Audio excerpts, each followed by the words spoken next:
Ще раз добрий вечір. Рада усіх чуць, бачыць. Спадзяюся, што у вас добры настрой, працоўны, тому што сёння таксама мы будзем шмат працаваць. І нагадаю, што у мінулы раз мы з вами выконвалі некаторыя практыкаванні, у прыватнасці практыкаванне скіраванае на інтэрпрэтацыю словазлучэнняў выпадковых, так.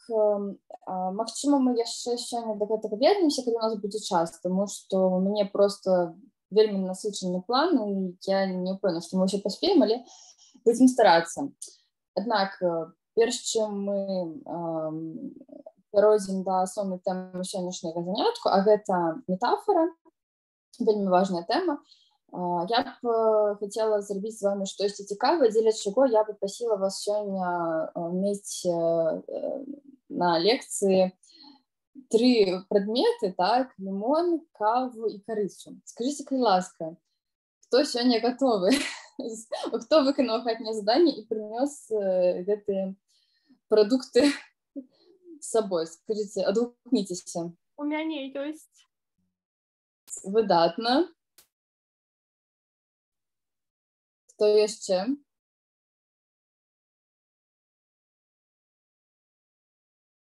Што, няўжо ніхто не прынёс? Вырашылі схалтурыць, так? Ну, значыць, для вас заданне будзе больш складанае. Калі толькі адзін чалавек сёння мае з сабой, мае пры сабе гэтай рэчы, то, скажем так, для яго задачка трошечкі спрашчаецца, вось, але я думаю, што ўсё роўна давядзецца ўсім паўдзельнічаць. Вось. Ладно, не будзем засяроджвацца на негатыўным. Ўсё роўна, я думаю, што у нас нейкім чынам атрымаецца выканаць заданне. Дакладна больш ніхто не прынёс, можа быць, проста не паспеў адгукнуцца. Ладно, кепска. Кепска, але добра. Будзем працягваць. Давайце тады я патлумачу сутнасць гэтага задання. Нейкім чынам паспрабуем, заходзячы з гэтых акалічнасцей, удзельнічаць. Я буду зараз зноў дэманстраваць экран.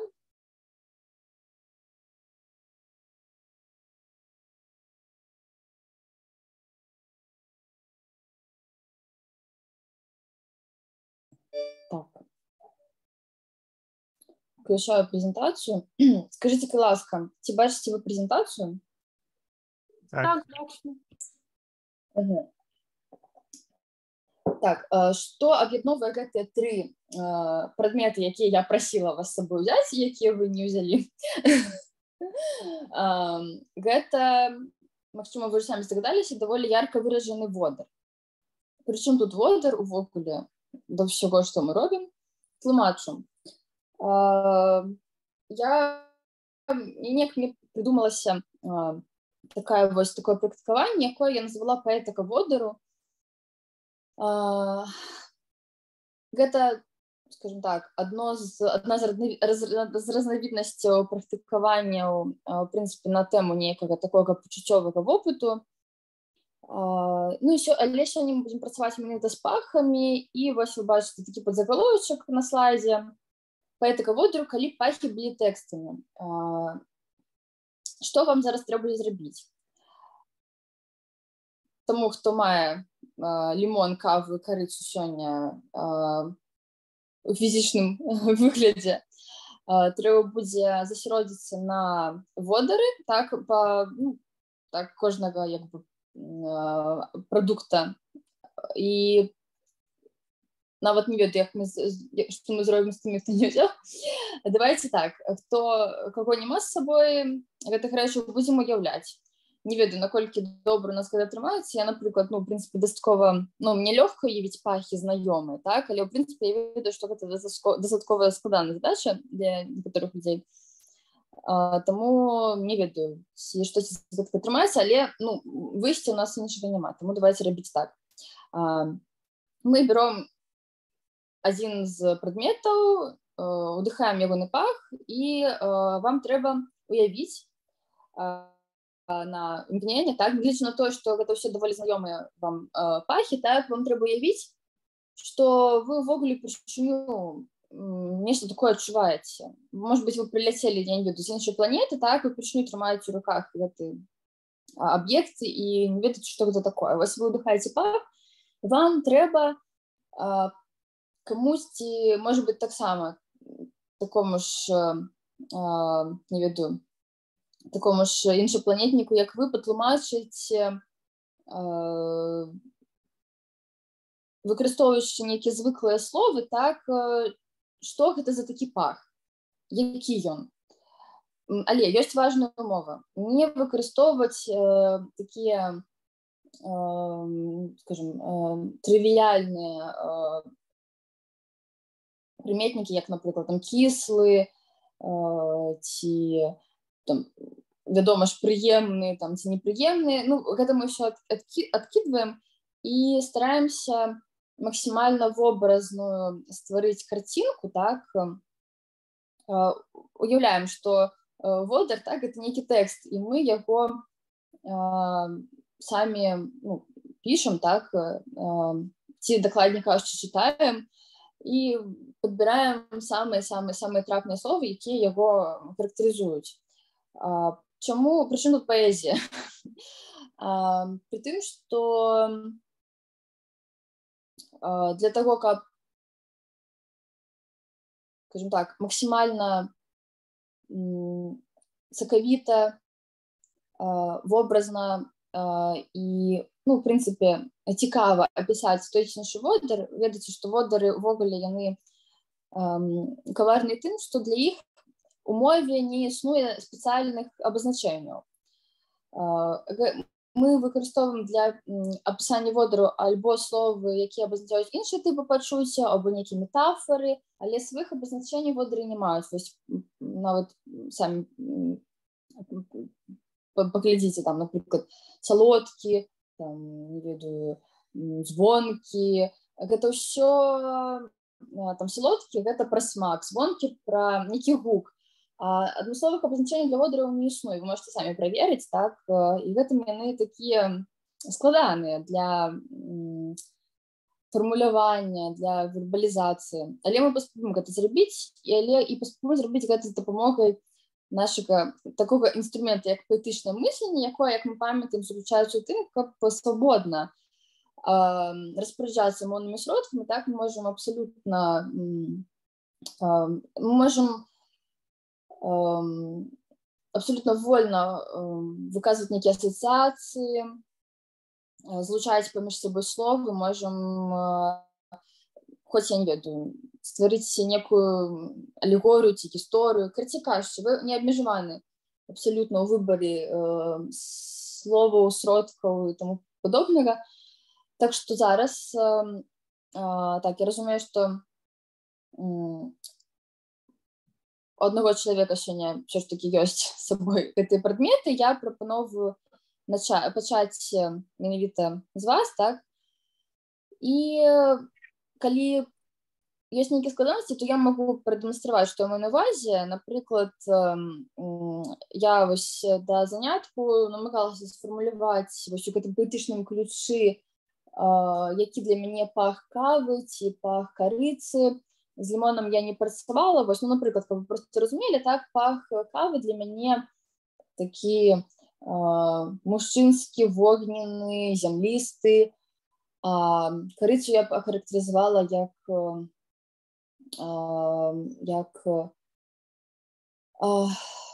салодкую пустыню. Вось такая мне прыйшла, што такі вобраз. Ну, вы разумееце, так? Штосьці такое павінна атрымацца. Ну, максімальна, просто трэба забыцца на то, што ведаеце пра пахі, вот, і просто паглыбіцца ў сябе і адчуць, вось, што вам, якія словы прыходзяць, якія вобразы ў якасці рэакцыі на той ці іншы водар. У каго іх зараз фізічна няма, так, трэба будзе проста уяўляць. Ну, ціхутенька збегаць на кухню, так, і взяць. Таму давайце, у каго ёсць ўсё, што патрэбна, давайце, может быть, пачнем, калі вы не супраць.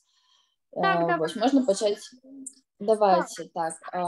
Можа быць, з кавы пачаць, бо на каву вось неяк першы вобраз прыйшоў. Для мяне гэта хутчэй утульнасць, вечар.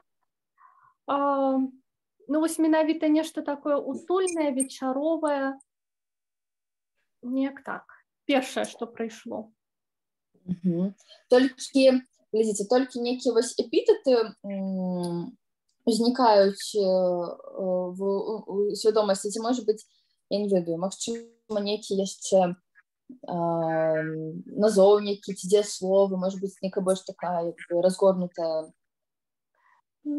фраза. Назоўнікаў і дзеясловаў, мабыць, будзе дуже трывіальна, калі сказаць кавярня, но насамрэч, да, нейкія там салодкасці у той жа кавярні, ну вось хутчэй за ўсё вось гэты вобраз узнікае. Так. Што да карыцы, гэта адназначна свята, можа быць, нават раство, будзем так казаць, елка. Вось гэтыя асацыяцыі. Што да лімона, тут складаней, тут хутчэй свежасць, тут хутчэй штосьці такое больш экзатычнае для нас. Свежасць, бадзёрасць, вось так. Добра, дзякуй вялікі. Вось што мне зараз удалося таким важным. Давайте поразважаем, чым ўсё ж такі, на прыкладзе дадзенага задання, так, чым адрозніваюцца асацыяцыі, так, ад нейкага, асацыяцыі звязаныя з нейкім прадметам, ад, скажем так, ад спробаў сфармуляваць ягоную сутнасць, назваць яго. Не важна, што у кожнага для гэтага свая назва, так, вось давайте поразважаем, ці ёсць такі нюанс, ці ёсць сапраўды некае тонкае адрозненне, тому што для гэтага задання, ну, гэта дастаткова важна. Вось, хоць не кажу на то, што я сама ўжывала слова асацыяцыя, так, але гэта просто больш для таго, каб вас, ну, скіраваць у правільнае рэчышча, але нам патрэбны не столькі самі асацыяцыі, колькі вось непасрэдна, ну, груба кажучы, калі вам трэба, калі вы складаеце тлумачальны слоўнік, так, і вам трэба гэты пах, ну, раскласці на нейкія такія кампаненты сэнсу, каб з кімсьці падзяліцца гэтым, каб камусьці пра гэта расказаць, перадаць гэту інфармацыю. Яна можа быць яна можа мець абсалютна такую асабістую афарбоўку, так, але пры гэтым гэта не столькі асацыяцыі, колькі вось менавіта гэта называнне і, як я ўжо сказала, раскладванне на кампаненты сэнсу. Вось калі я кажу, што кава для мяне яна вось такая там зямлістая ці вогненная, я, скажем, не столькі гэта не асацыяцыі працуюць, так, уся гэта, ну, далёкія ад ідэалу значэнні, так, не столькі асацыяцыі працуюць, колькі вось спроба зазірнуць туды ўнутр і гэта нейкім чынам назваць. Вот ці адгукаецца вам падобнае бачанне і ці можна вось зыходзячы з гэтага крыху скарэктаваць свой адказ. Хаця вы ўсё правільна робіце, але вот я трошкі хацела вас у іншае рэчышча скіраваць, калі можна. Ці зразумела, што я маю на ўвазе? Так, зразумела, але адразу можа быць трошкі складана гэта зрабіць. Ну, калі выбіраць нешта адно, то для той жа кавы адназначна, што гэта апісанне нейкага утульнага стану, хутчэй за ўсё. Ну, вось я б так скарэктавала. Для карыцы апісанне святочнага стану, ну, і для лімона тады апісанне бадзёрасці. Так, добра. Можа быць, ну, вы бачыце, так. Для лімона яшчэ зімовы марозны ранак, вось так. Так. Вось так, на што яшчэ хачу звярнуць увагу, бачыце, у вас узнікаюць нейкія такія эпітэты і вобразы сугучныя з нейкім рэальным досведам, так? Вы, напрыклад, ужываеце каву, так, нейкім утульным вечарам, карыца асацыюецца са святамі, тому што часта выкарыстоўваецца у святочнай выпечцы, так, і гэтак далей. Усё роўна вы абапіраецеся на нейкі вопыт. Але трэба паспрабаваць, ужо можна не зараз, в прынцыпе, можете самі гэта потым зрабіць, калі будзе жаданне. Трэба паспрабаваць абстрагавацца абсолютно ад усяго, што вы ведаеце, ад свайго ўласнага вопыту, так, просто вот яго, ну, забыцца на яго на нейкі момант. І чаму я казала, што трэба уявіць сябе такім іншапланетнікам, які ўпершыню гэта ўсё ўвогуле бачыць і з гэтым узаемадзейнічае, каб ачысціць свядомасць і пастарацца злавіць самыя такія самую аўтэнтычную рэакцыю, аўтэнтычныя вобразы, словы і, ну, скажем так, зазірнуць у сэрцавіну гэтага водару і паспрабаваць вось расказаць, што там, якая яна для вас, уяўляючы пры гэтым, што робячы выгляд, што вы ўвогуле, ну, не ведаеце, што гэта такое, упершыню з гэтым сутыкаецеся. Ну, ідэя такая. Гэта даволі складана. Мне таксама складана вельмі абстрагавацца ад рэальных асацыяцый, ад свайго жыцця, вот проста, ведаеце, табула раса. Але гэта вельмі карысна ў плане менавіта вось паэтычнай практыкі, часам такое рабіць абнуленне ўнутры сябе, каб наше ўспрыманне было больш такім, больш чыстым, больш непасрэдным, тому што часта вось мы ў гэтым стане табула раса, калі мы вучымся у яго выходзіць, нараджаюцца самыя такія, як я сказала, чыстыя, аўтэнтычныя мыслі-вобразы, прыходзяць вельмі цікавыя фармулёўкі. Але для гэтага трэба сапраўды часцей забывацца на тое, хто мы, так, што мы ведаем, і гэта такая важная перадумова для максімальна якаснага творчага працэсу. Вось. Магчыма, вам гэта таксама будзе такой думкай для разважання.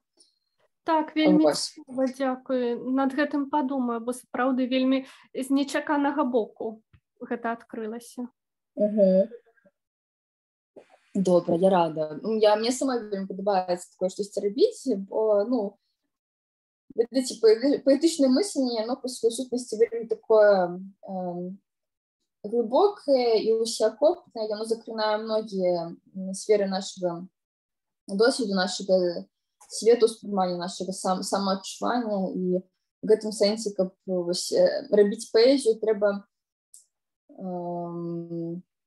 таксама чымсьці, ну, працаваць над сабой, працаваць са сваімі там стэрэатыпамі, так, і ўвогуле адкрывацца чамусьці новаму пастаянна. Добра, дзякую вам вялікі за ўдзел, дзякую, што вы падрыхтаваліся, гэта вельмі каштоўна. Скажыце, можа быць, хтосьці хоча паспрабаваць яшчэ без непасрэднай прысутнасці лімона, кавы і карыцы, паспрабаваць усё роўна апісаць вось у тым ключы, якім я патлумачыла, іх водары паэтычна асэнсаваць. Можа быць, хтосьці ўсё ж такі паспрабуе уявіць. Вось. Кто хотел бы? Ну, давайте я попробую. Я так крыху пахварэла, таму водар для мяне цяжкавата, але ну, нейкія асацыяцыі. Добра. Так, тады тым больш нам спатрэбіцца памяць падключыць. Па-першае, не карыцца заўсёды, ну, не то, што заўсёды. Вось я думала, гэта такі пыл старых кніг, старой бібліятэкі, яшчэ драўлянай. Такія, там стаяць такія старыя кнігі, іх водар такі непаўторны і ні з чым не параўнальны. Лімон гэта ранак, але ранак вясны. Яшчэ толькі яна ўступае ў свае правы, і гэта такі неўломны водар дрэў ці лісцяў, якія толькі-толькі хацяць вось распусціцца. Ну, а кава, ну, сапраўды, гэта такі жар, гэта вогнішча. Часам, ну, я варажанка, і часам можна параўнаць водар кавы з водарам, вот з гэтым жарам распаленага асфальту, які бывае ў горадзе ў такія вельмі жаркія дні. Так. Да, мне кажется, близкий так само гэты вобраз з асфальтам чамусьці. Дякую, добра. Скажите, а як, наколькі, в принципе, атрымліваецца уяўляць пахі? Мне просто цікаво, як вам гэта складана, не складана? Не так уж складана, все ж таки гэта тыя пахі, якія знаёмы кожнаму з нас, і яны даволі характэрныя. Другое справа, што калі водар знаёмы, цяжэй неяк выйсці з гэтых стэрэатыпаў. Так. Я згодна, так, вельмі трапная увага. Насамрэч, калі вось праводзіўся жывы майстар-клас, то я прыносіла ўсё гэта сама проста брала з сабой, лімон і каву, і акрамя гэтага яшчэ некаторыя больш рэдкія такія экзатычныя пахі, духі на аснове эфірных алеяў, яшчэ араматычную палачку, ўсё гэта, ну, вельмі так, ведаеце. Ну, прынамсі, удзельнікі не сутыкаліся з такімі пахамі, і, ну, вельмі нізкая верагоднасць, што так магло патрымацца, вось, тому што, ну, я... В этом плане, таму же пришельцу ён у более зручных, ну, более спрыяльных умовах, бо ён не ведае, што такое кава, корица, ён не ведае, што лімон. Таму ён не абмежаваны ў сваёй фантазіі. А мы ўсё ж такі ты людзі, якія, ну, жывуць у нейкіх такіх межах, у рамачках, і безумоўна, так. Цяжка сысці з гэтых рамак, асабліва датычыцца вось гэтых трох водараў. Так. Але гэта, з аднаго боку, так, гэта трошки нам ускладняе сітуацыю, а з другога для нас гэта таксама магчымасць росту, тому што мы практыкуемся ў тым, каб здабываць большы кантроль над сваім мысленнем, над сваім уяўленнем, можа быць, нават будуем нейкія новыя нейронныя сувязі, так, і, в прынцыпе, сваё мысленне робім больш гнуткім, таму гэта карысна, асабліва для паэзіі, для мастацтва, в прынцыпе, ну, для любой творчасці, вось рабіць такія практыкаванні і дзесьці трошечки мяць сваё мысленне як пластылін, ствараць спецыяльна такія перашкоды, розныя выпрабаванні. Гэта вельмі карысна, вось, і гэта дапамагае потым больш свабодна мысліць. Таму нам нават гэта на карысць, што мы не прышельцы. Так. Вось, і калі вы захочаце, можете таксама нешта яшчэ такое паспрабаваць зрабіць самастойна. Можа быць, узяць і больш рэдкія пахі, незнаёмыя, а можа быць, наадварот, самыя такія звыклыя. Так што, ну, калі ласка, гэта заўжды добрая ідэя. Дзякуй. Ну што, хто-небудзь яшчэ паспрабуе? Может быть, нейкія ідэі ўжо прыйшлі, нейкія вобразы або нават паэтычныя радкі.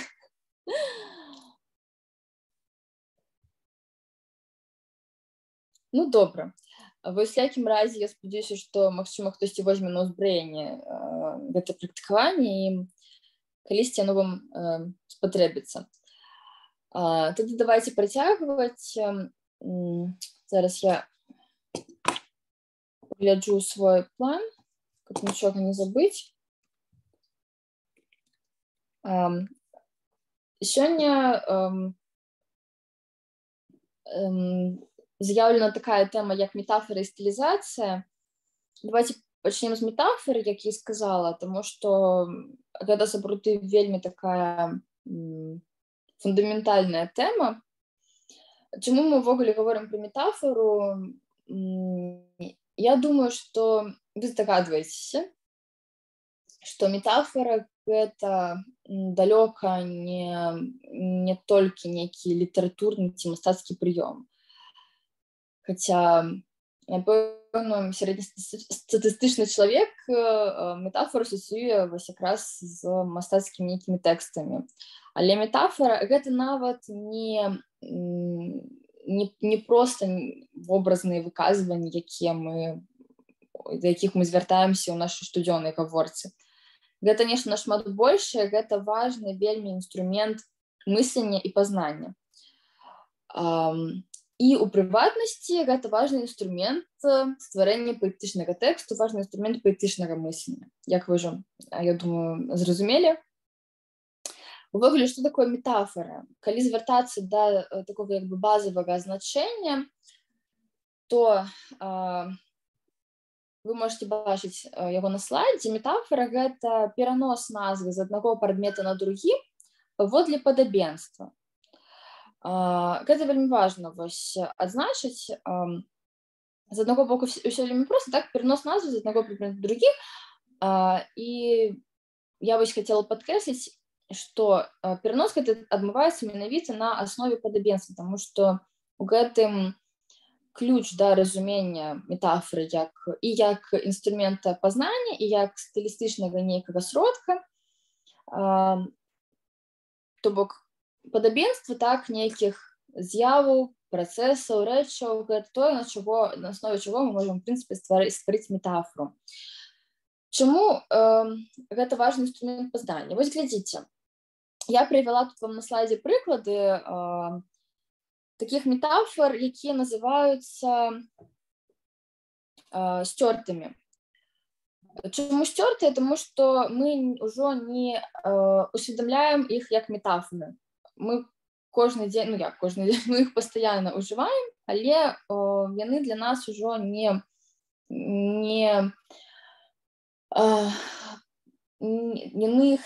ўспрымаем як метафоры, так, як я сказала. Напрыклад, глядзіце, ножка стола, носік гарбатніка. Абсалютна такія звыклыя словазучэнні, так, але калі прыглядзецца, то аказваецца, што ножка стола, так, гэта ж метафора на аснове часткі цела. Носік гарбатніка таксама. Альбо, напрыклад, глядзіце, час ідзе. Гэта не проста некае выпадковае словазучэнне, гэта метафора на аснове руху, таму што час у нас гэта некая абстрактная з'ява, але мы ведаем, што, скажем, людзі, так, жывёлы могуць рухацца, могуць хадзіць, і па аналогіі мы гэты дзеяслоў так прыклейваем да таго, што да часу, так, да гэтага феномену часу, хаця мы не ведаем, што канкрэтна з ім адбываецца, што ён там робіць, і ці гэта ўвогуле некая такая існасць. Нам складана гэта неяк сфармуляваць, таму мы проста тое, што з часам адбываецца, калі з ім, у прынцыпе, штось адбываецца, так, мы такім чынам абазначаем, нам так лягчэй. І вось гэта тут ключавое слово «лягчэй», бо метафора сапраўды дапамагае нам асэнсоўваць наш досвед. Мова прасякнута метафорамі, і, як я сказала, некаторых з іх мы нават не заўважаем. І пры гэтым яны выконваюць вось у працэсе камунікацыі, у працэсе асэнсавання многіх рэчаў вельмі важную функцыю, бо нам з дапамогай метафоры нам проста нашмат лягчэй нешта для сябе патлумачыць, нейкім чынам назваць, засунуць нейкія знаёмыя рамкі, так? Калі мы не ведаем, як з часам, так? Гэта абсалютна нешта такое абстрактнае, няўлоўнае, неадчувальнае, але нам трэба гэта нейкім чынам для сябе візуалізаваць. І вось мы візуалізуем гэту з'яву праз ідэю руху, праз вобраз руху. І такім чынам ствараецца вось такая метафора, якая нам дапамагае ўвогуле пра гэта мысляць. У прынцыпе, гэта неяк уяўляць і карыстацца гэтым паняццем часу, бо інакш проста гэта была б некая расплывістая ідэя нашай свядомасці, а так нам вельмі зручна, вось час ідзе наперад, час ідзе назад, ён то паскараецца, то запавольваецца, і ўжо нікому не важна, што ён на самой справе, можа быць, і не ідзе, і яго няма ног, так? Гэта не важна. Вось мы для сябе прыдумалі такую аналогію, і на аснове яе будуем ужо нейкія далейшыя разважанні. Вось такі філасофскі момант, але я хацела тут праілюстраваць, што сапраўды метафора, мы яе часам не заўважаем, але яна адыгрывае ледзьве не вядучую ролю ў некаторых нашых працэсах пазнання, і гэта трэба мець на ўвазе на всякі выпадак, бо ўсё не так проста. І хацела б у сувязі з гэтым парэкамендаваць вам вельмі цікавую кнігу, называецца «Метафоры, якімі мы жывём». Магчыма, хтосьці з ёй ужо знаёмы. Аўтары Джордж Лаков і Марк Джонсон. Кніга цудоўная, вельмі пазнавальная, і там вось такіх прыкладаў, як я назвала, вельмі шмат з самых розных бакоў, і яна даволі лёгкая для ўспрымання, мне здаецца. Таму, калі захочаце, можаце таксама пачытаць. Адразу, скажем так, яна прылівае святло на многія рэчы, і па-іншаму пачынаеш успрымаць штодзённае маўленне сваё. Так, скажыце, ці ўсё тут зразумела з метафорай? Гэта такая, як, ведаеце, база. Далей мы будзем ужо штосьці на яе надбудоўваць. Вось, калі ўсё зразумела, то, калі ласка, зваротную сувязь мне дайце, мы ідзём далей. Так, зразумела. Цудоўна. Добра. Так, давайте паговорым, в прынцыпе, аб тым, як метафора ўтвараецца. Я для сябе нейкі вызначыла алгарытм, больш-менш універсальны. І для таго, каб... Давайте спачатку я проста вось агучу сам алгарытм, а потым мы на прыкладзе гэта яшчэ разбяром. Я б асабіста раздзяліла гэты працэс на 3 этапы. Першы этап – гэта засяроджанне на пэўным факце, аспекце вопыту, выдзяленне, вылучэнне яго з усёй той разнастайнасці падзей, нейкіх уражанняў, якія з намі, якія мы маем, так, і асэнсаванне гэтага вопыту, гэтага фрагменту рэчаіснасці. Далей, другім этапам ідзе выдзяленне суб'ектыўна значных прыкмет. Тое, што для нас важна ў гэтым фрагменце досведу, што для нас уяўляе нейкую каштоўнасць, інтарэс і так далей. Гэта этап аналізу. І трэці этап – гэта пошук аналагу з вышэйшай ступені пачуццёвай праяўленасці, больш блізкага і зразумелага, які аб'ядноўвае сабе прыкмет, якія мы вылучылі. Потым мы гэта раскрыем, так, што тут маецца на ўвазе. І гэта этап сінтэзу. То бок у нас мы спачатку нешта бяром проста што нам цікава, што для нас важна, што мы хочам асэнсаваць, а потым хочам падзяліцца. Разбіраем гэта на нейкія такія, зноў жа, на нейкія прыкметы, на элементы сэнсу. І далей намагаемся іх аб'яднаць у метафоры, так? Гэта ўжо этап сінтэзу. Давайте на прыкладзе разберем, каб было больш зразумела. Я вельмі люблю летнія вечары. Ведаеце, асабліва, калі дзень быў вельмі спякотным, плюс 30 градусаў, мяне гэта вельмі звычайна знясільвае, і тут раптам нарэшце надыходзіць вечар, можна спакойна выйсці з дома, прагуляцца, і ёсць у летнім вечары нешта такое абсалютна асаблівае. Гэта такая прахалода, але прахалода не такая, якая выклікае дыскамфорт, а вельмі мяккая, прыемная. І акрамя гэтага нейкая асобая атмасфера, ведаеце, часта яшчэ ўвечары чамусьці асабліва ярка адчуваеш розныя пахі, кветак, розных раслін, і мне чамусьці вот прыходзіць такі эпізод, як салодкі. Вось вечар гэты летні, ён вельмі такі салодкі, ён нейкім чынам вось цябе ахінае, як некая шаўковая тканіна ці аксаміт.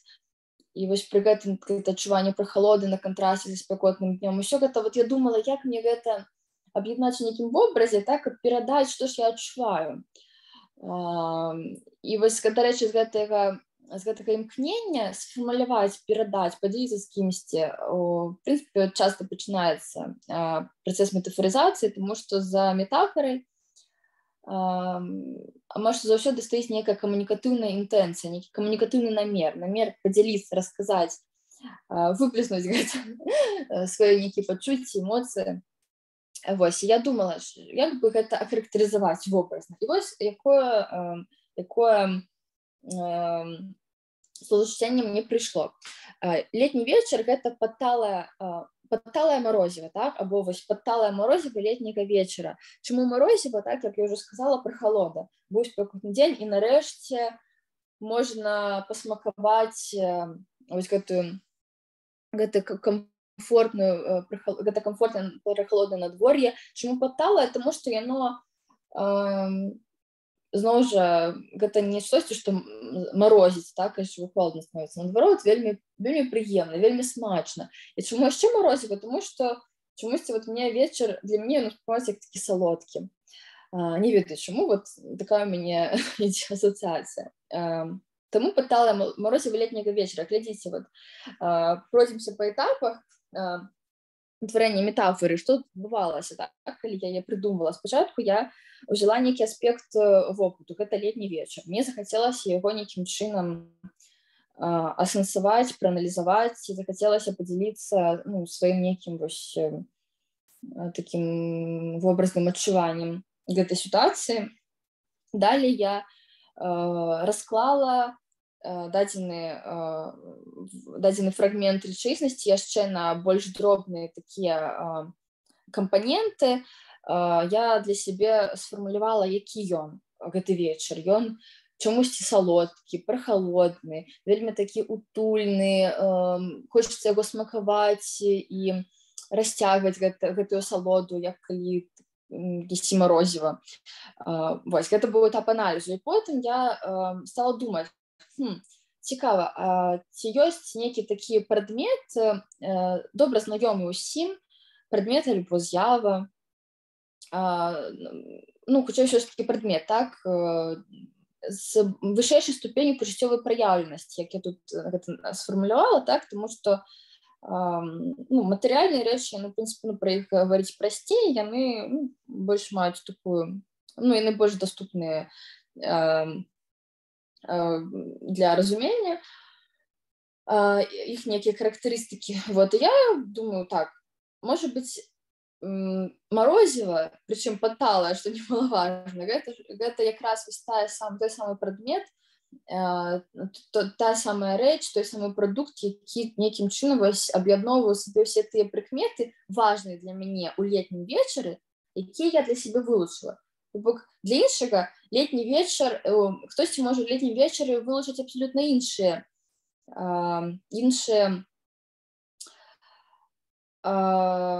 значныя прыкметы. Напрыклад, для кагосьці можа быць ён наадварот душны і такі, я не ведаю, душны, шумны, што заўгодна, так, ліпкі, гэта я зараз фантазірую.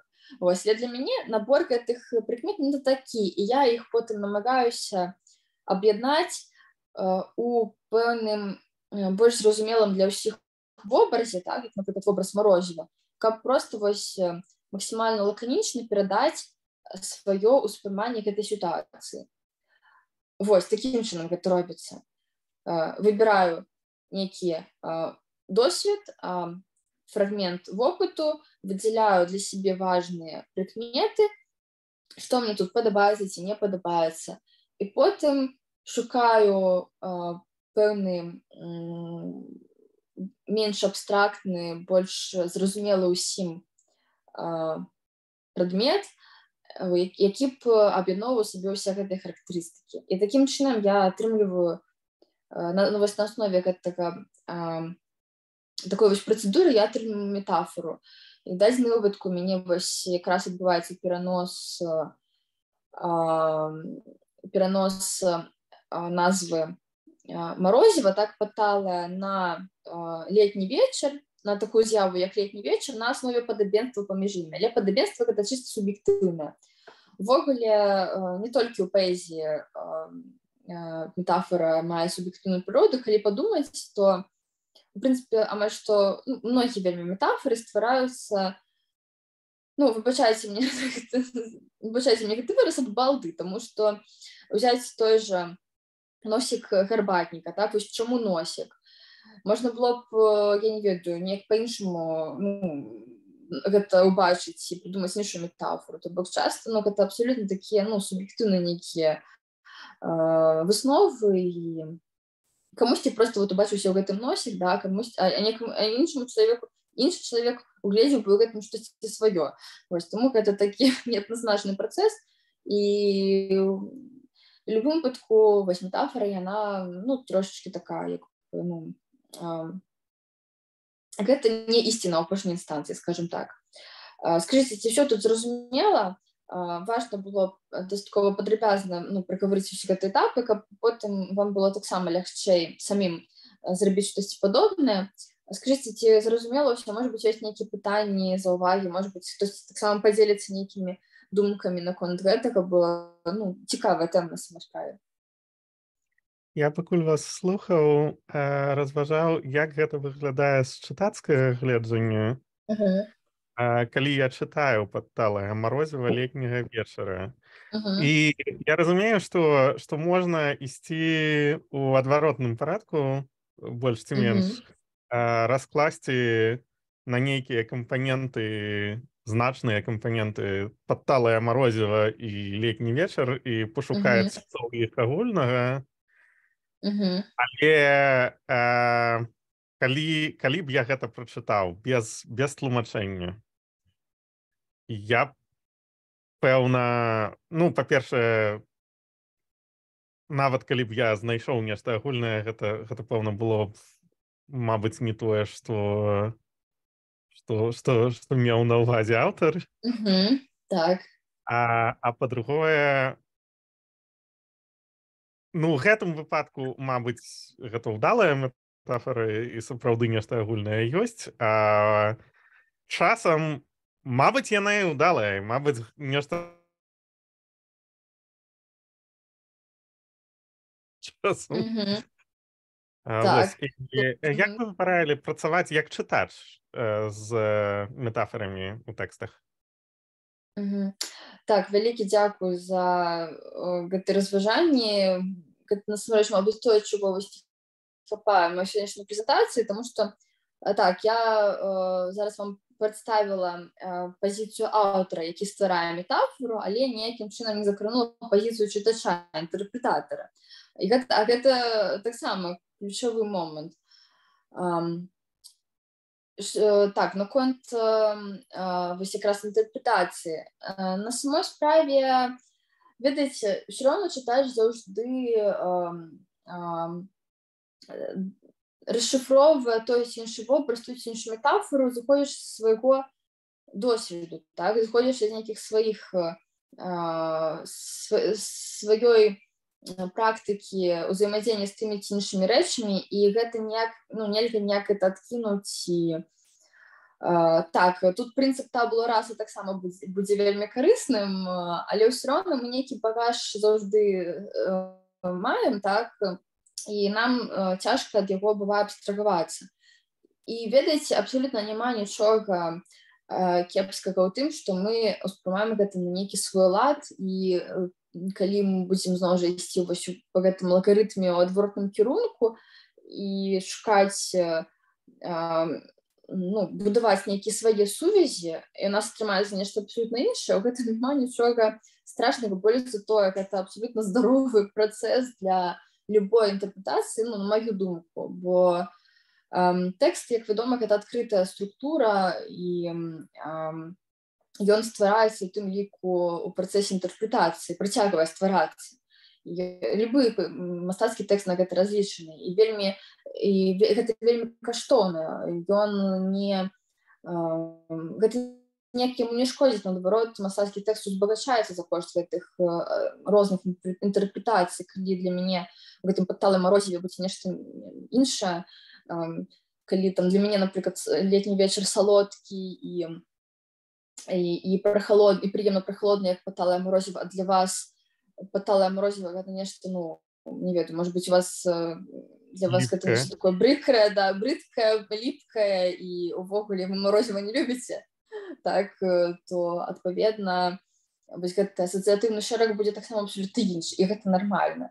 Вось, і важна, не так важна, ведаеце, разгадаць, што ж хацеў сказаць аўтар.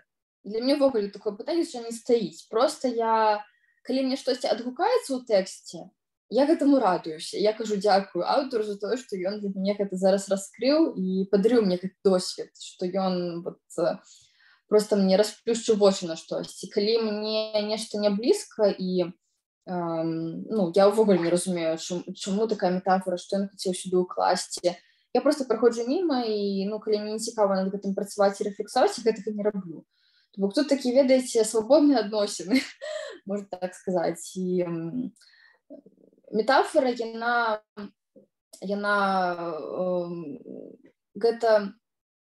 дапамагае.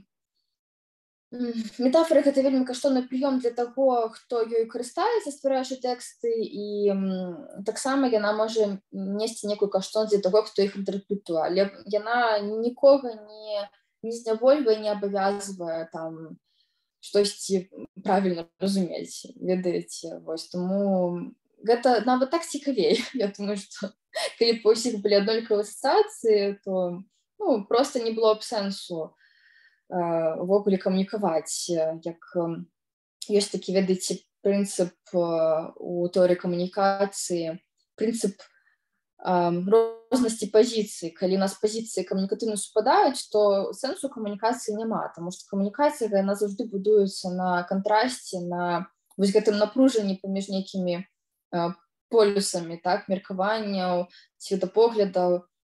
Вось метафора таксама вось у гэтым полі ствараецца і функцыянуе, і яна вельмі дынамічная. Так што... Гэта вельмі цікавая заўвага. І я вось зараз падумаў пра прыклад, які быў на мінулым слайдзе, мне здаецца, пра час ідзе. Так. На пазамінулым слайдзе.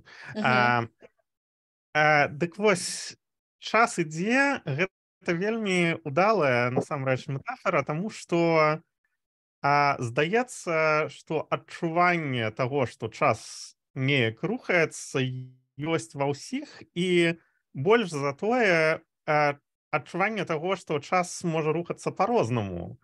Таму можна казаць, напрыклад, час бяжыць альбо час цягнецца, якія, мабыць, таксама метафоры, якія ўжо другасныя, яны ўтвораныя на базавай метафоры час ідзе.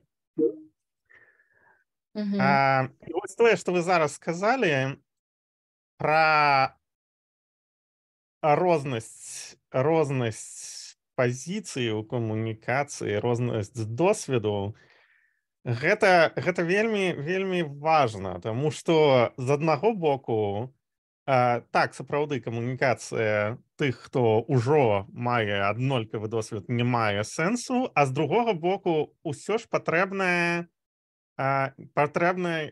нешта агульнае ў досведзе, нейкая агульная мова, на якой можна казаць. І вось я зараз спрабую ухапіць, які баланс патрэбны, каб стварыць найбольш удалую метафору.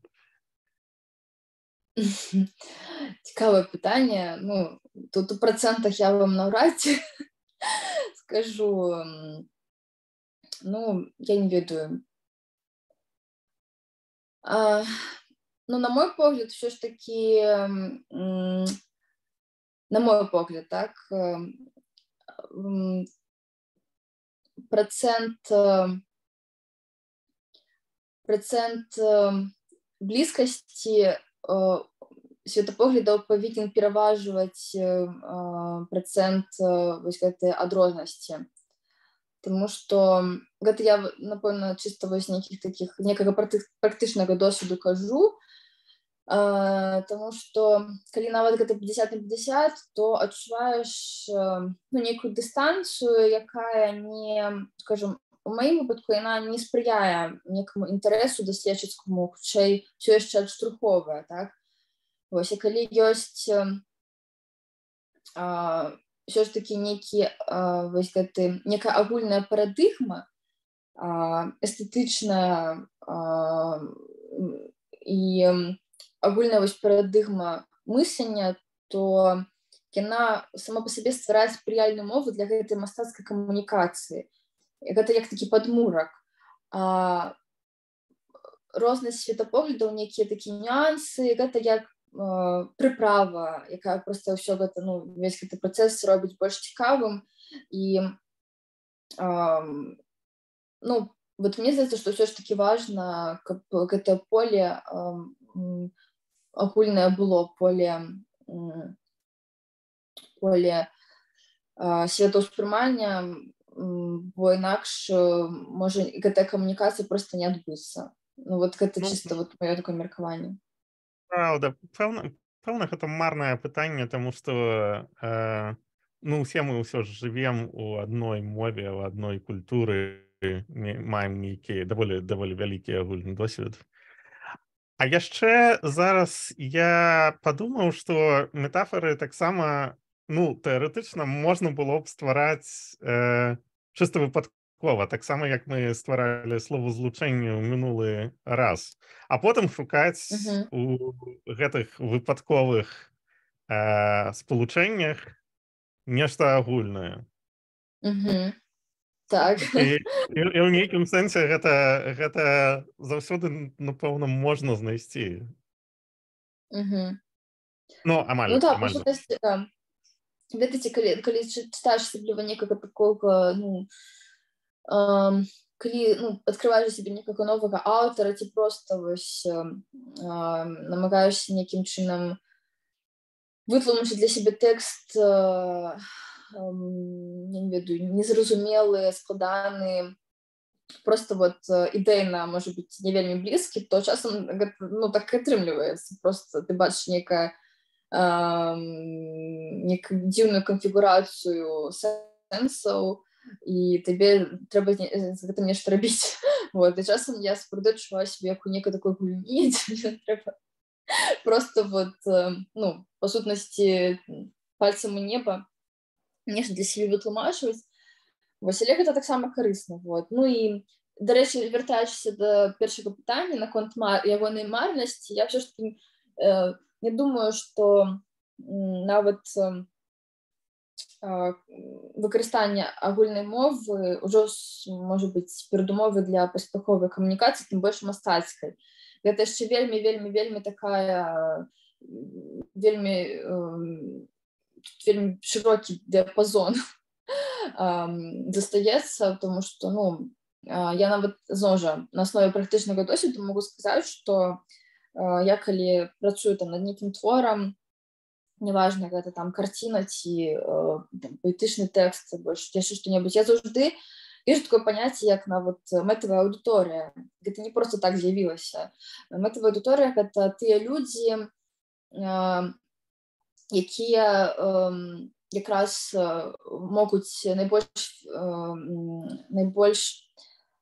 эфектыўна працаваць з сваім нейкім творчым прадуктам, найбольш эфектыўна яго інтэрпрэтаваць, і, в прынцыпе, ну, яны, калі з імі камунікацыя адбываецца, ёсць шанец, што нешта атрымаецца. Вот, і заўжды я, калі вот нешта пішу ці ствараю, я думаю аб гэтым, для каго гэты тэкст, хто потым будзе яго чытаць, і часам я уяўляю чалавека, напрыклад, зноў жа ідэйна абсолютно іншага, з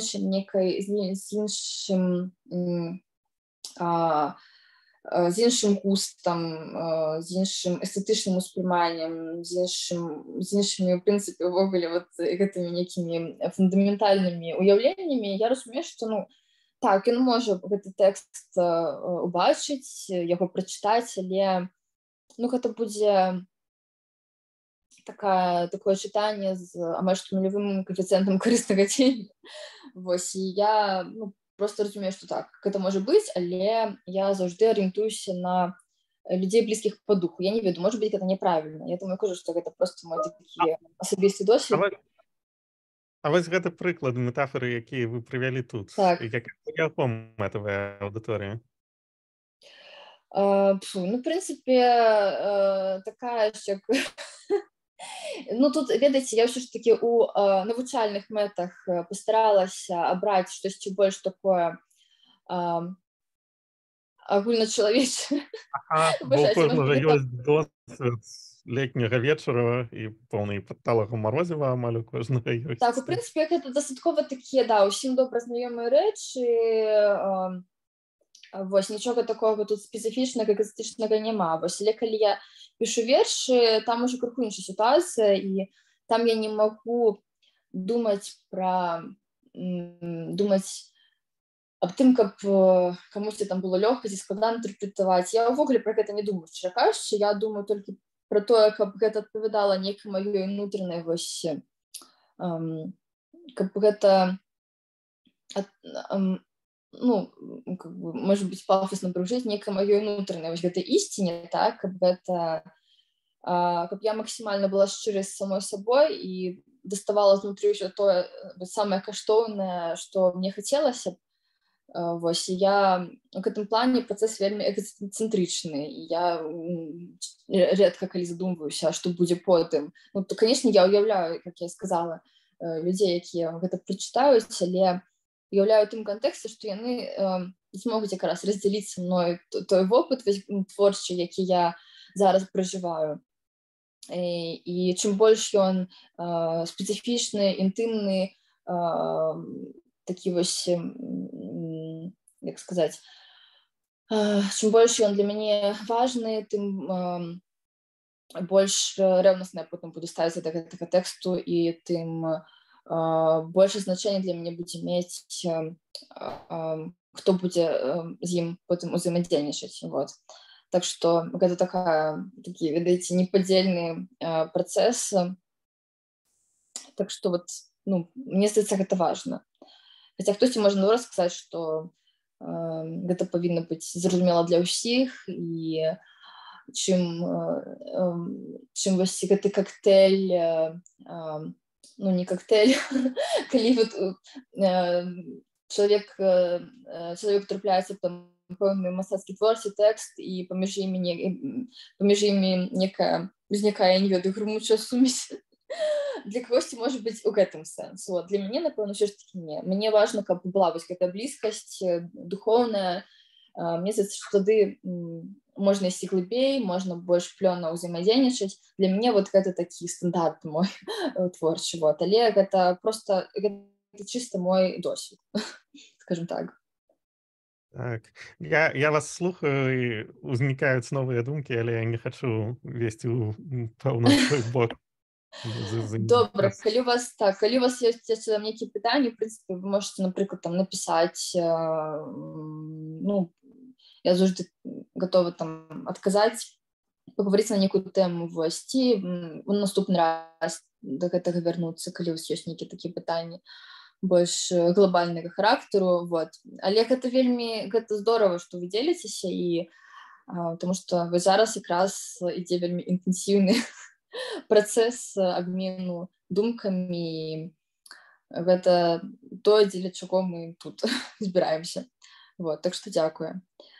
Ну што, давайте пойдзем далей. Хуценька, можа быць, як я сказала, метафоры бываюць, ёсць градацыі метафор паводле, так скажем, унікальнасці, ёсць сцёртыя метафоры, якія мы нават не не ідэнтыфікуем як метафоры, як ножка стола, напрыклад, так?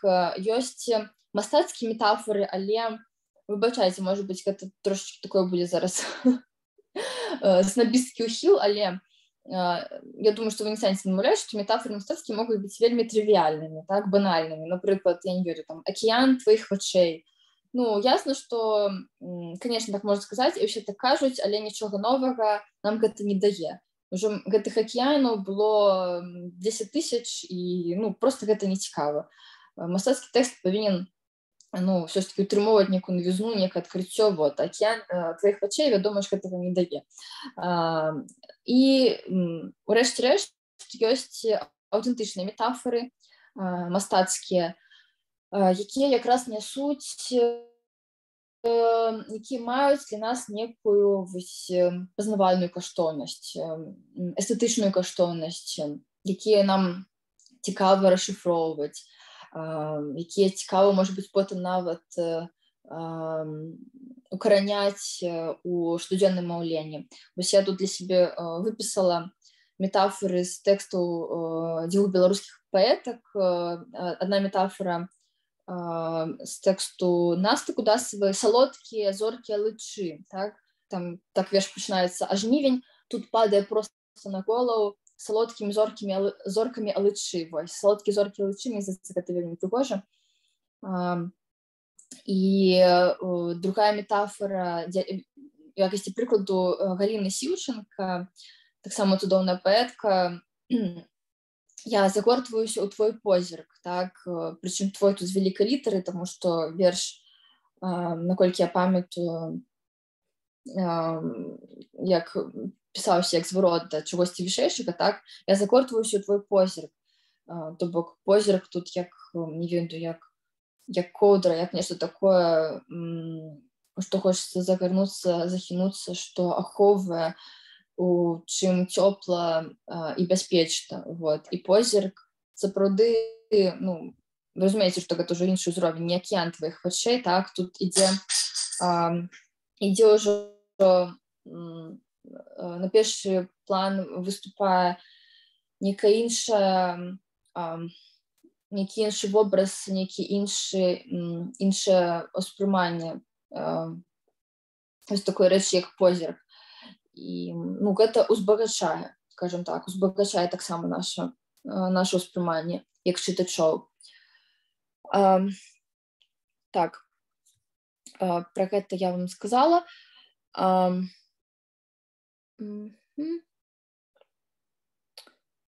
І таксама, як, можа быць, вы ўжо зразумелі, функцыя метафоры вытлумачваць абстрактнае, суб'ектыўнае і няўлоўнае праз больш простае і знаёмае.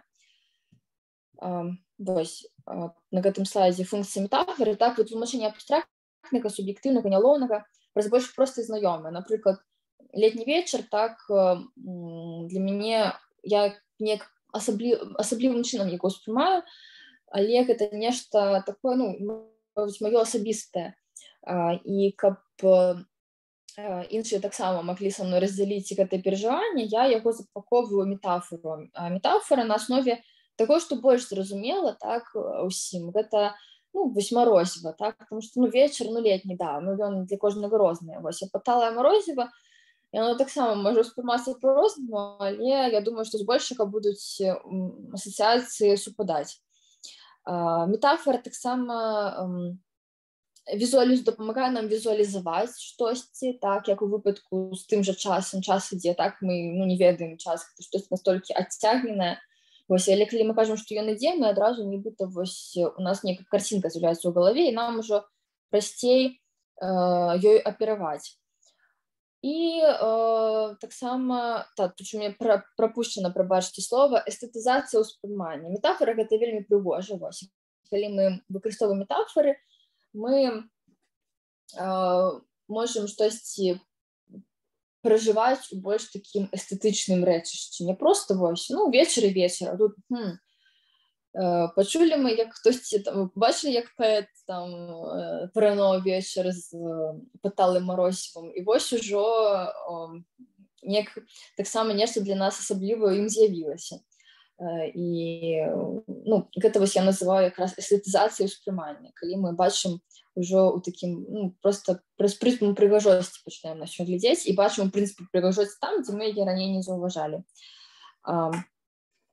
Добра, вось нарэшце мы пераходзім да практыкі. Я вас заклікаю зараз таксама актыўна ўдзельнічаць. Я вас папрашу, вось я вам показала прыкладна алгарытм стварэння метафоры. Я вас попрошу зараз вось на основе гэтай схемы паспрабаваць прыдумаць сваю метафору. Таксама, зноў жа, мы памятаем, што для нас прыярытэт максімальная свабода і паглыбленне ў сябе, максімальнае абстрагаванне стэрэатыпаў. Я вам прапановую выбраць адзін з якраз вось фрагментаў вопыту. Я думаю, што знаёмых кожнаму. Напрыклад, ранішняя кава, хвойны лес пасля дажджу, узыход сонца ў морозны дзень і доўгачаканая сустрэча. Я вас зараз папрашу выбраць адзін з гэтых вобразаў і паспрабаваць стварыць метафору. Вось па аналогіі з летнім вечарам, што для вас ранішняя кава, што для вас узыход сонца ў морозны дзень. Спрабуйце зараз, вось я вам дам 5-7 хвілін своеасаблівую, ну, для сябе такі арганізаваць своеасаблівы медытатыўны стан,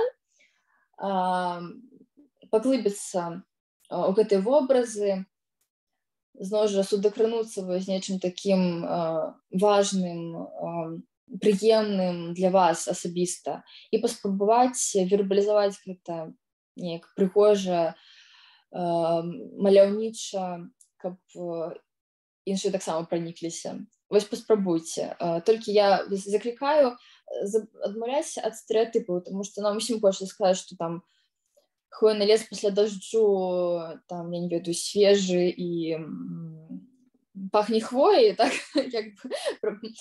як пробачце за таўталогію. Ну, мы гэта адкідваем і стараемся ўсё ж такі, ну, нешта сваё знайсці, бо ведаеце, як неяк праходзіла, так скажем, марафон малявання, і мастачка, якая яго вела, сказала, што калі мы ствараем некую карціну, мы павінны пачынаць заўжды з практыкавання, якое прысвечана якраз гэтаму стварэнню свабодных асацыяцый на некую тэму. І часта так бывае, што калі просіш, напрыклад, людзей намаляваць сонца, усе малююць жоўты кружочак, так, вось з гэтымі рыскамі, з промнямі. І, ну, здавалася, што тут яшчэ можа быць, але практыка паказвае, што чым глыбей мы ідзём у гэты працэс, калі мы не згаджаемся са стэрэатыпам, так, з шаблонам, мы ідзём глыбей, мы уваходзім у нейкі поток, урэшце рэшт, калі нам хапае цярпення, і ўжо ў стане гэтага потоку мы можам нарэшце судакрануцца з чымсьці сваім і намацаць вось за гэтымі всімі шаблонамі штосьці вот унікальнае. Хаця нам здавалася яшчэ 5-10 хвілін таму, што, ну, якая тут можа быць унікальнасць, сонца і сонца. Вот, і ўжо літаральна там, не ведаю, паўгадзіны такога потокавага стану, і у кожнага будзе сваё сонца. Абсалютна унікальныя. Вось, я вас заклікаю таксама шукаць гэта унікальнае, бо, ведаеце, мне здаецца, што вось у плане нейкіх такіх адкрыццяў, у плане самапазнання яшчэ проста суцэльная цэліна ўнутры нас, і не трэба думаць, што вось жоўтае сонца з промнямі гэта ўсё. Вот, шукайце сваё сонца, малюйце яго, фармулюйце, вот, і я вам прапаную зараз папрактыкавацца вось у пошуку гэтага свайго самага запаветнага. Таму абірайце, будь ласка, любы з гэтых вобразаў, і які вам адгукаецца, які вам здаецца такім ресурсным, натхняльным, вось, і паспрабуйце прыдумаць метафору, якую-небудзь прыгожую, такую незвычайную. Так што я зараз, калі ласка, ці магу я вярнуць вось гэты слайд з алгарытм утварэння метафоры, ці ён вам патрэбен, альбо лепш пакінуць на гэтым. Вы можете выпісаць просто тое, што вы выбралі. Ці магу я трошки прыгарнуць назад? Так, вярніце, калі ласка. Так, вось. Давайте 5-7 хвілін, вось, і потым паглядзім, што у нас атрымалася.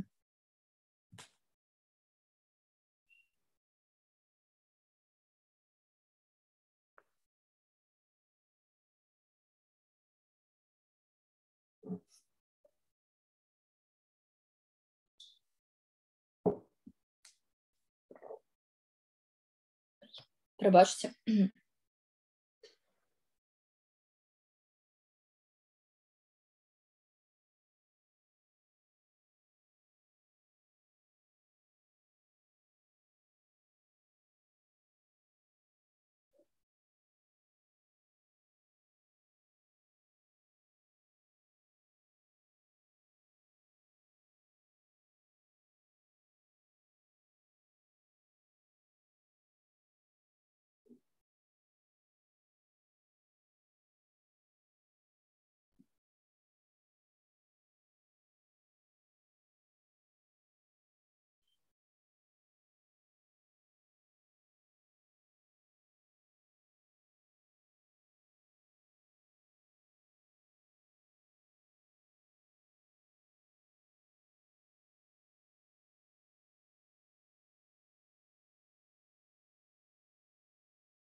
Скажите, ласка, может быть, хтось уже готовы поделиться?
Ну что, як у вас справы?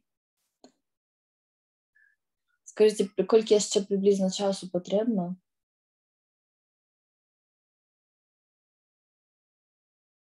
Ну, я могу паспрабаваць падзяліцца, яно, магчыма, яшчэ не канчаткова дафармавалася да нейкага больш літаратурнага стану, але можна паспрабаваць.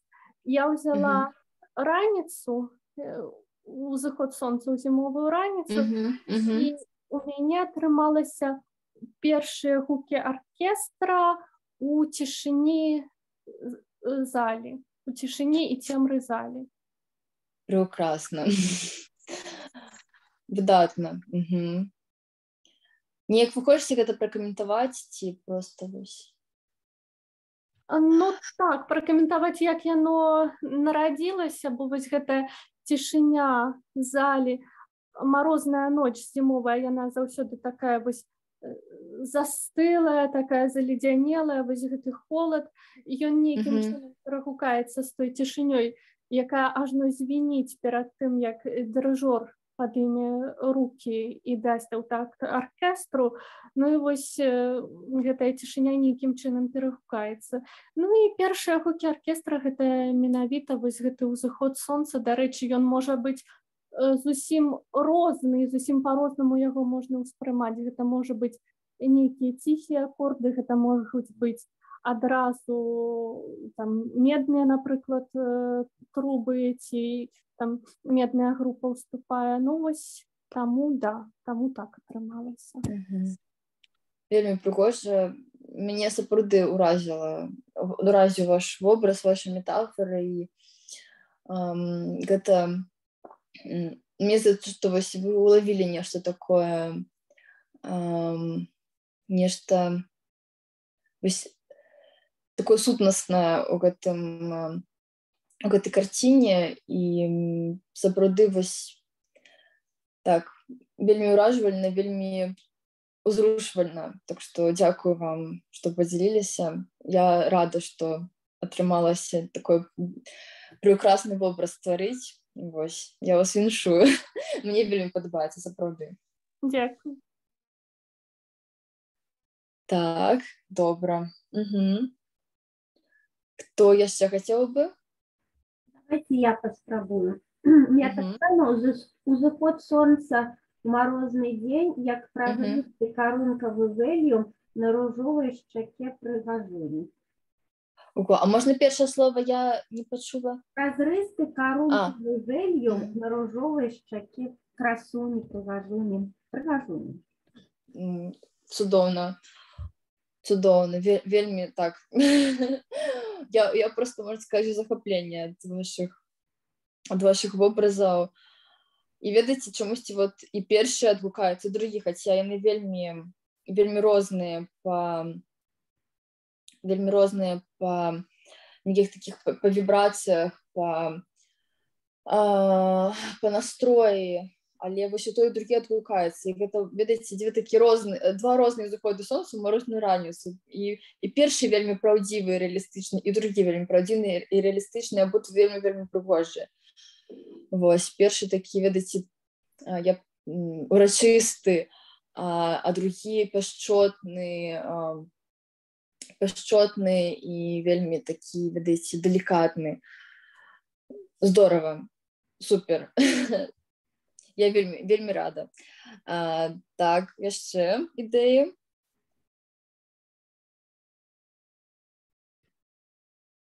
Я ўзяў доўгачаканую сустрэчу, і мне з'явіўся вобраз першыя літары, выведзеныя на аркушы паперы, таму што ніколі невядома, што з яе атрымаецца, што з доўгачаканай сустрэчы, што з першых літараў. Можа быць і расчараванне, можа быць і нешта выдатнае.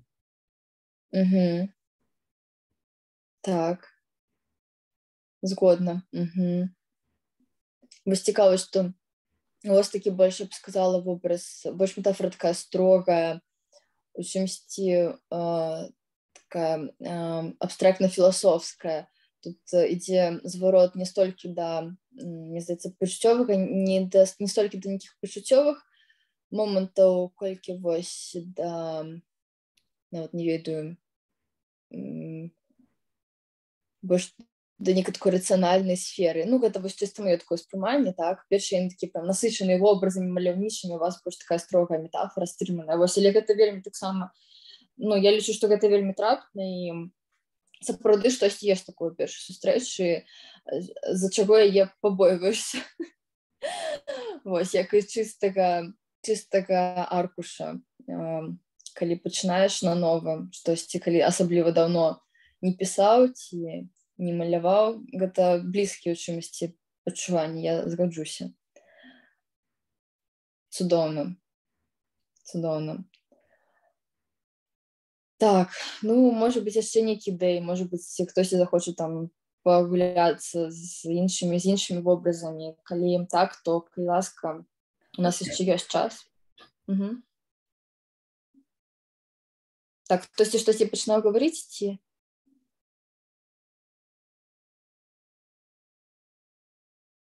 Так, ну, калі жадаючых няма, то можам яшчэ, ось я вам прапаную одно пытанне для абмеркавання вось на нашу тэму, тому што стылізацыю мы, на жаль, сёння не паспеем абмеркаваць ужо тады ў наступны раз, на апошнім занятку, вот.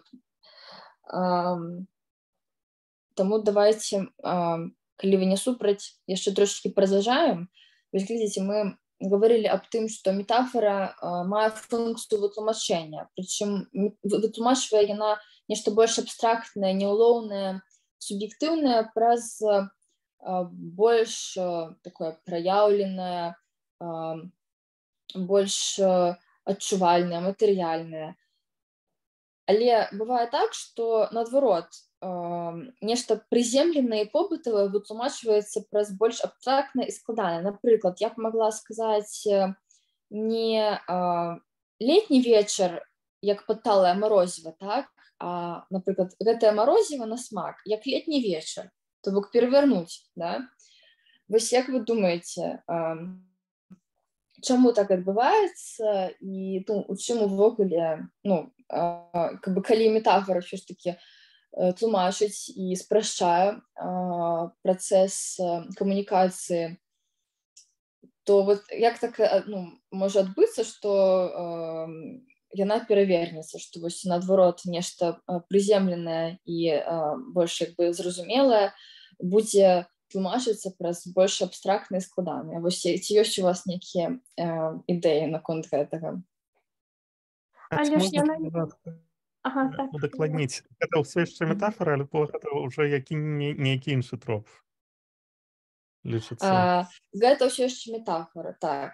Можна, ну, тут у першым выпадку, скажем так, ну, ясна, што тут, ведаеце, яна можа працаваць у абодва бакі, так, ну, проста я яе перавярнула, грубо кажучы, вот. Але гэта ўсё яшчэ метафора.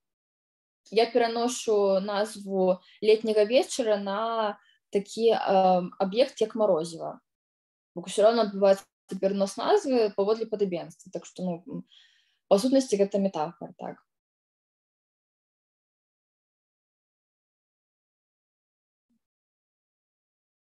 Тады атрымліваецца, што метафора не толькі можа спрашчаць нешта складанае, але наадварот ускладняць нешта больш простае. І тады, калі мы кажам пра марозіва, што яно як летні вечар, мы тады напаўняем сэнс вось гэтага, ну, звычайнага для нас марозіва нейкімі новымі пахамі, новымі адценнямі і новымі сэнсамі. І яно пераўтвараецца нешта большае. Верно, так, абсолютно. Я адразу скажу, што тут як бы няма правільнага адказу, не можа быць, тому што, ну, гэта такая сфера, дзе мы не ведаем, не матэматычна дакладна. Вось я згодна з вами на 100%, больш за то, у мяне гэта стаяла першым пунктам у маім бачанні падобных выпадкаў, так што, да, сапраўды, метафоризацыя з аднаго боку такога банальнага вопыту нам дазваляе яго якраз, ну, не ведаю, так нейкім чынам больш расмакаваць, убачыць ім, прынцыпе, нешта большае, чым звычайна. Якое гэта марозіва на смак, што ім такога, што мне так падабаецца, так? То бок мы, ну, не проста павярхоўна, так, нешта ўспрымаем, а, ну, дзякуючы метафары пачынаем, вось, як я сказала, літаральна расмаковваць, эстэтычна асэнсоўваць вось дадзены смак, дадзенае адчуванне. Так, вельмі трапна вы заўважылі, я згодна. А што яшчэ можа выклікаць падобную сітуацыю і што можа ляжаць у яе аснове? Ну, я згодна з пашырэннем пачуццяў, але яшчэ, мабыць, у такіх метафарах ляжыць яшчэ нейкі індывідуальны досвід чалавека асобы, бо часам за нейкімі простымі рэчамі можа захоўвацца нейкі такі, ну, асабісты, асабовы сэнс, які ўкладвае гэты чалавек в гэтай рэчы.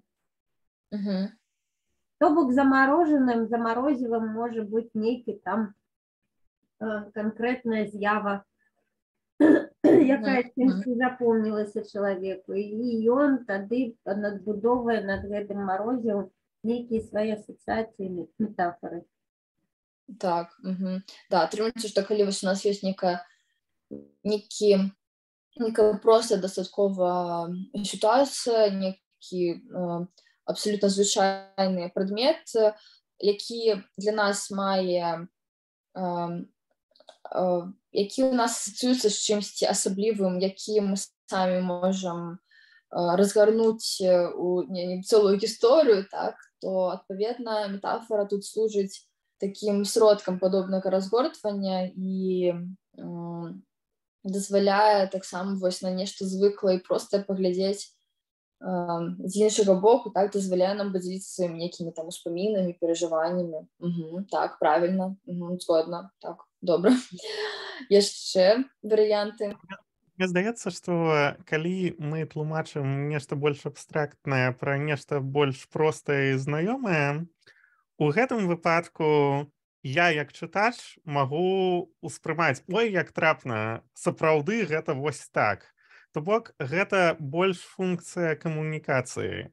А калі мы, як казалі ўжо, тлумачым нешта простае праз больш абстрактнае, пашыраем, дык гэта больш як стымул для фантазіі, а не якая невядома куды прывядзе таксама. Таму мне здаецца, гэта можа больш небяспечны нейкі тып метафоры. Так, такая антыкамунікацыя.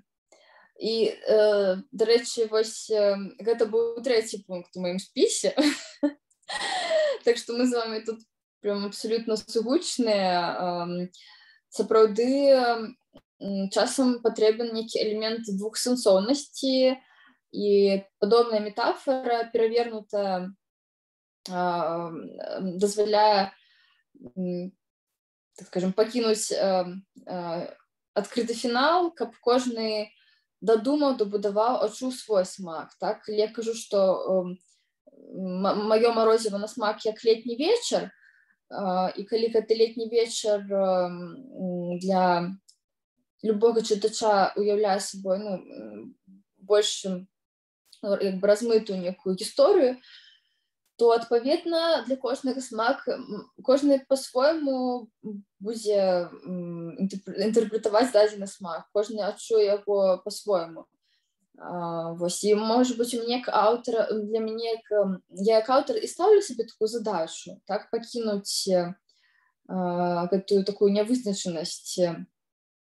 І калі сапраўды так, то да, мне не патрэбна спрашчаць. Наадварот, я адкрываю такім чынам прастор для інтэрпрэтацыі. Вось. Так што, да, можа быць такое. Тады метафора сапраўды становіцца сродкам такой не сродкам адназначнасці, а сродкам, так, сродкам стымуляванне фантазіі чытача, стымулам да таго, каб ён зазірнуў унутр сябе і таксама гэты смак знайшоў, так, калі я яму не даю гатовы адказ, ён звяртаецца, ён шукае свой, скажем так, вот.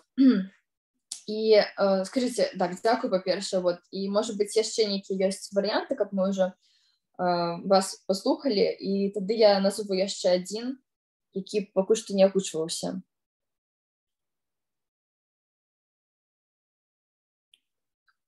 Увогуле, ўсё, што вы сказалі, гэта, ну, для мяне гэта абсалютна верна і цалкам адгукаюцца вашы адказы.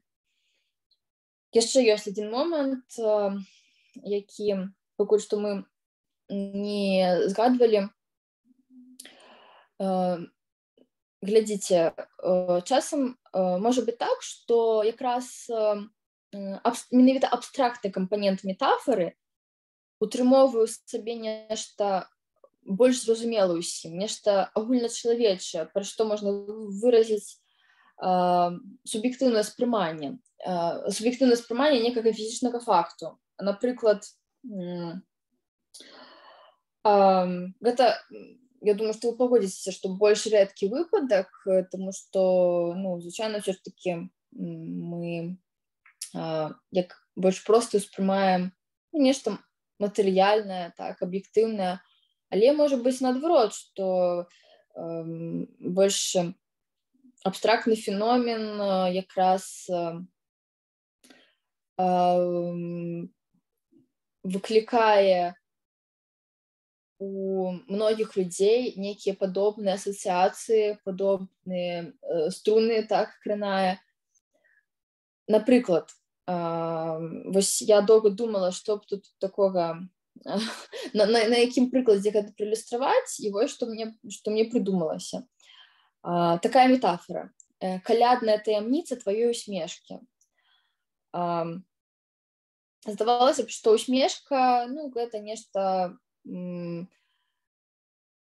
што пазбаўлена двухсэнсоўнасці.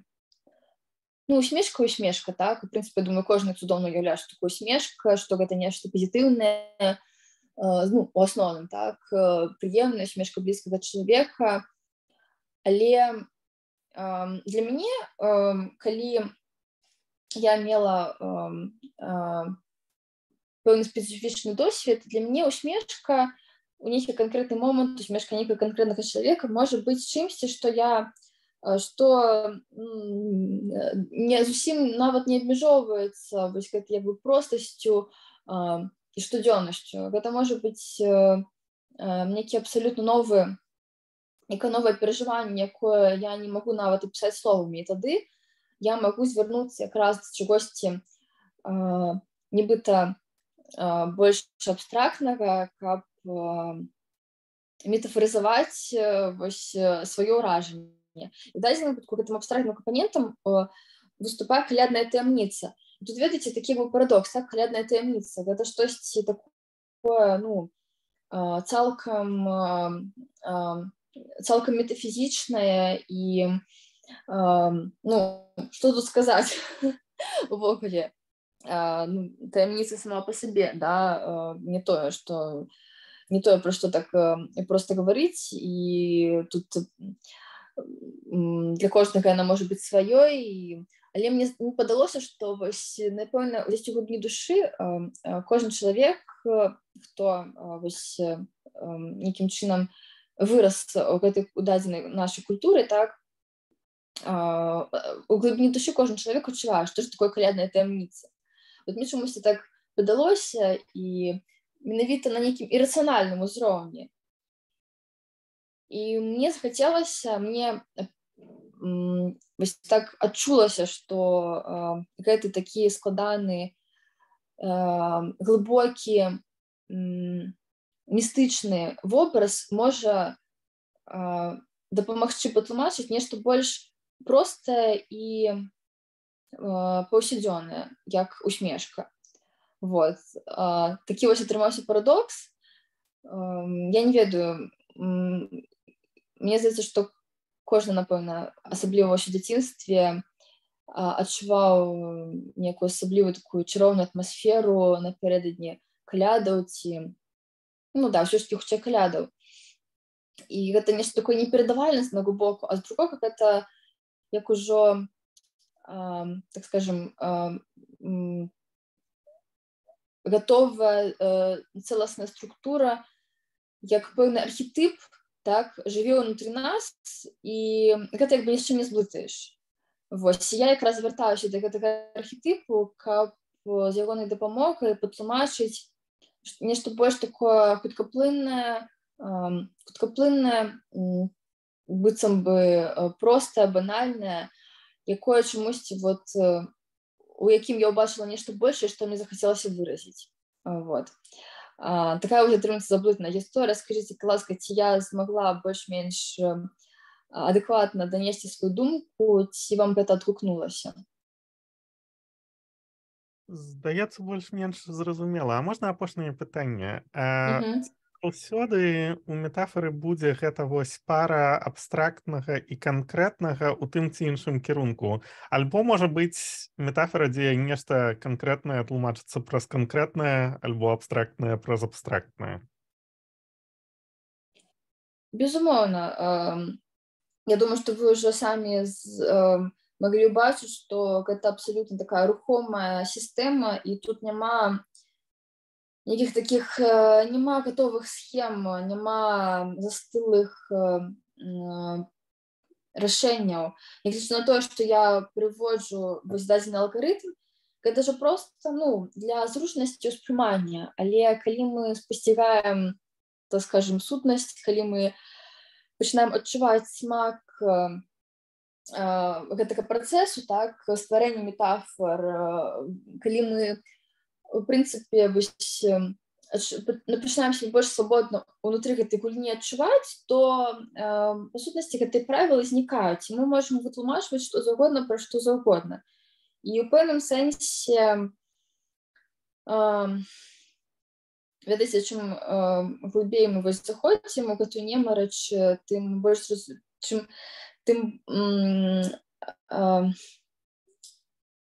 я не ведаю, больш зразумелым становіцца гэта двухсэнсоўнасць уласцівая мове, і часам здаецца, што ўвогуле словы гэта проста такія як бы формы, да якіх мы самі падстаўляем тое, што хочам, і ўжо не важна, там, дзе абстрактнае, дзе канкрэтнае. Адным словам, так, тут няма готовых нейкіх формул, і галоўнае,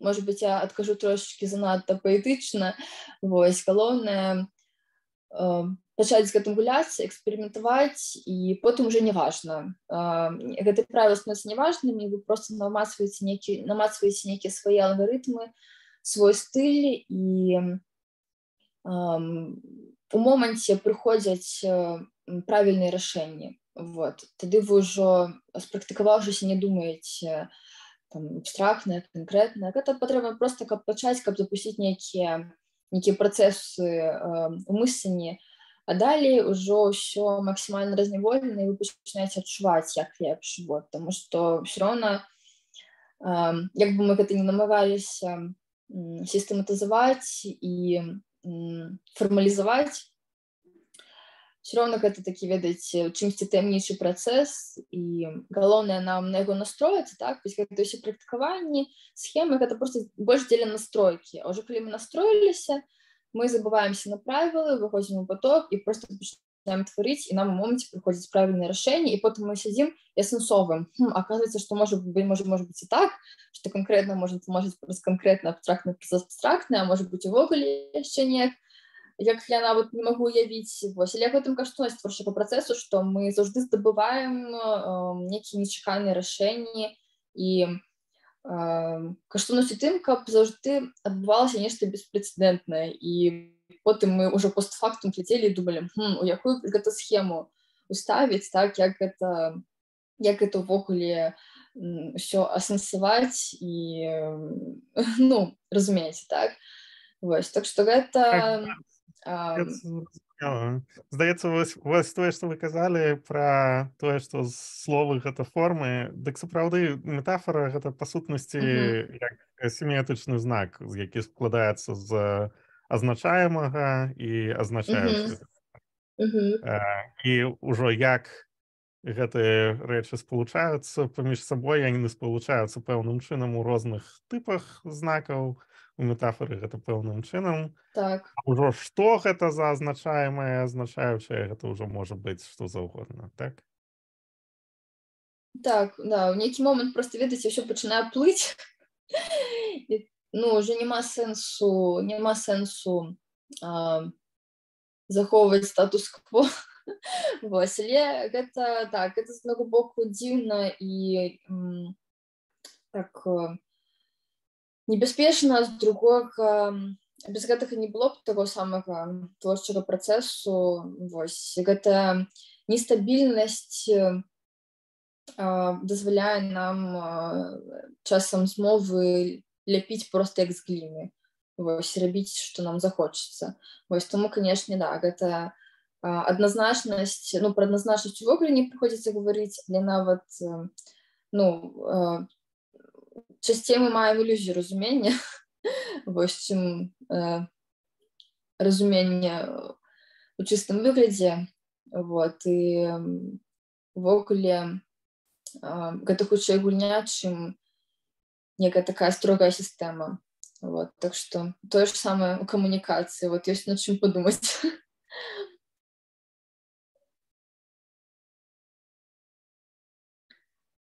Так, ну што, вось на такой філасофскай ноце мы заканчваем. На самой справе даволі такая, ну, па адчуваннях выйшла складаная сёння у нас дыскусія. Вось, я ўжо нават ўжо складана, ведаеце, такому разважаць, мозг пераграваецца. Вось, мы нават трошачкі з вами затрымаліся, вот, прабачце, калі у кагосьці ўжо камусьці трэба, хтосьці спяшаецца. Вось, я дзякую вам за удзел, за вашы цікавыя думкі і неверагодныя метафоры. Сапраўды сёння, мне здаецца, быў вельмі плённы працэс. Вельмі прыгожыя у вас былі вобразы. Дзякую вам за спрычыненасць да гэтага вось такога працэсу. Вот, і убачымся тады ўжо на нашай фінальнай лекцыі праз тыдзень. Калі у вас ёсць нейкія пытанні, яшчэ то можна хутка задаць, вось. Калі не, то, адпаведна, да наступнага разу, вось. Дзякуй вялікі, вельмі цікава было, дзякуй. Я рада. Дзякуй вам. Всё, тады да пабачэння, вось, усім прыемнага вечара. Да пабачэння.